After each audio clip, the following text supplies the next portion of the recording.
The Fear and Hunger franchise has gone from complete obscurity to actually seeing quite a lot of broad appeal as of recent. Now, this is due to quite a few YouTubers and streamers popularizing the game, showing it to new eyes that are just discovering how cool this indie horror series really is. Many people have played Fear and Hunger 1 and 2 and have really liked it, and naturally, people have been speculating as to what is going to happen in Fear and Hunger 3. What we do know of Fear and Hunger 3 is that it is actually planned. Miro has gone on record saying that Fear and Hunger 3 is in development, and that 90% of the fanbase are going to be disappointed with it. Now, what that means is very much up to interpretation. However, what we can see from Fear and Hunger 1 and 2 is that there's quite a drastic shift in the setting. I think a lot of people that played Fear and Hunger 1 back in the day would assume that Fear and Hunger 2 would be in a similar low-tech setting. However, it was set in the 20th century, and this timeline progression is actually something that we have seen so far as a pattern in this franchise. So, logically speaking, if we go from a low-tech medieval-like setting that we saw in Fear and Hunger 1 to the 20th century World War II analog Europe, that we could see a modern setting in Fear and Hunger 3, or we could see an imagined version of the 21st century. Quite a few games have taken a stab of what life is going to be like in the latter part of the 21st century. Franchises like Deus Ex, Cyberpunk 2077 have put their own spin on what the near future of this century is going to look like. So it's quite possible that we could either get Fear and Hunger 3 set in this modern setting, or a setting which is set in the near future of where we are now. Not necessarily sci-fi, but more in that kind of cyberpunk tech timeline. What we can take a reasonable guess as to what Fear and Hunger 3 is going to be like is that we've seen in Fear and Hunger 2, spoiler alert for Ending A of Fear and Hunger 2, Logic basically creates the prototype of the internet, essentially a consciousness which merges various humans to communicate with each other cross distance and cross culture, and a bit of an AI slant to it as well. So Ending A in Fear and Hunger 2 I think really does allude to this being a new internet age that Fear and Hunger 3 is going to be set in. Now, maybe not the internet age, it might have like a different name, or it might just be a completely different spin on it. It could be like the AI age. But the question is, how can you incorporate a futurist or modernist setting into the Fear and Hunger franchise? Since Fear and Hunger has always been pretty much a post-apocalyptic setting. Not literally as in the entire world in Fear and Hunger 1 and 2 was post-apocalyptic, but the setting in which you were playing the game, it definitely was post-apocalyptic. Like in Fear and Hunger 1 you had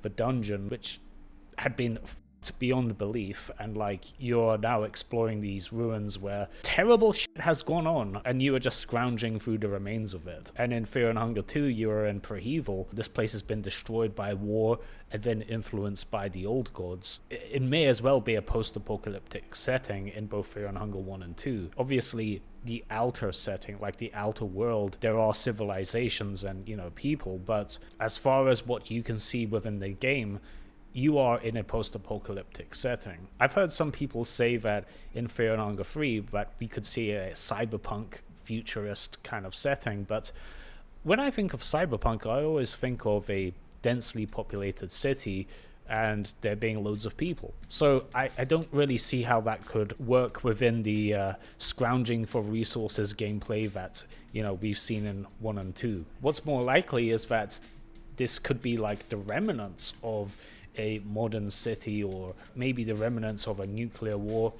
We've seen this theme explored in Fallout most famously. And really a post-nuclear disaster setting really does give the developer license to incorporate all kinds of cool scenarios, characters, and monsters. You could chalk up a lot of crazy stuff to nuclear radiation and create all kinds of cool monsters from that. So I think like the ruins of a city that has been devastated by nuclear war or AI could fit quite well within Fear and Hunger. The scrounging for resources gameplay and the setting of Fallout really do fit quite well together. But as we know, Miro, the creator of Fear and Hunger, really does like taking inspiration from other games. And I think when we're talking about logic, it really does seem like Logic, the machine god, is going to be a big thing in the third game. I think there's a good chance that we could see like a rogue AI villain. There are so many sources to draw inspiration from. Something that comes to mind is I Have No Mouth and I Must Scream, which is a rogue AI which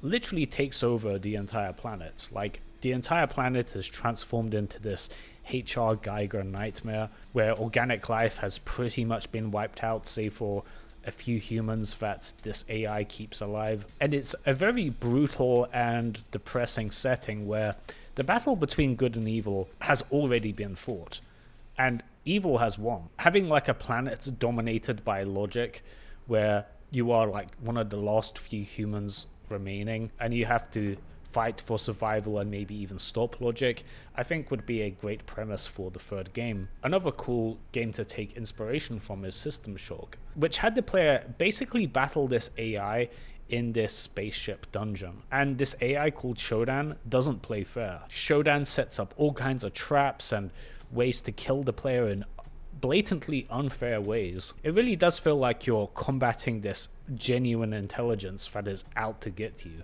as if an AI really was trying to kill you in this spaceship. And considering how brutal the Fear and Hunger franchise has been, it really does feel like the setting that you're inhabiting is trying to actively kill you. You could totally imagine a rogue AI trying to kill you in Fear and Hunger. Like, it just goes together so well. Think about all the bullshit traps and schemes that could be played against you as a player. We already know in Fear and Hunger 2 that Logic has the capability to create holograms that look very lifelike.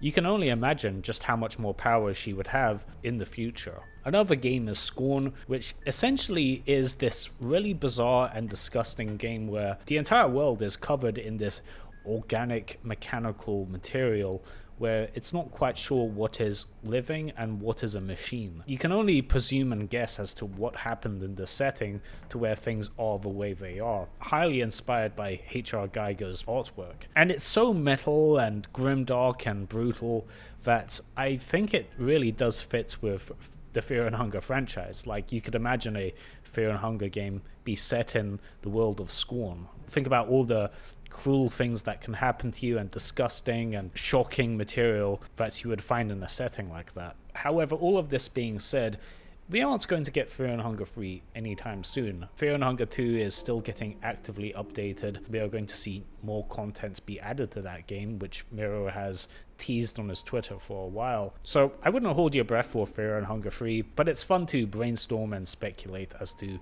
what will happen. If this video interested you, chances are you'll enjoy watching my video where I go over the 5 worst ways to die in Fear and Hunger, so check that out if you want.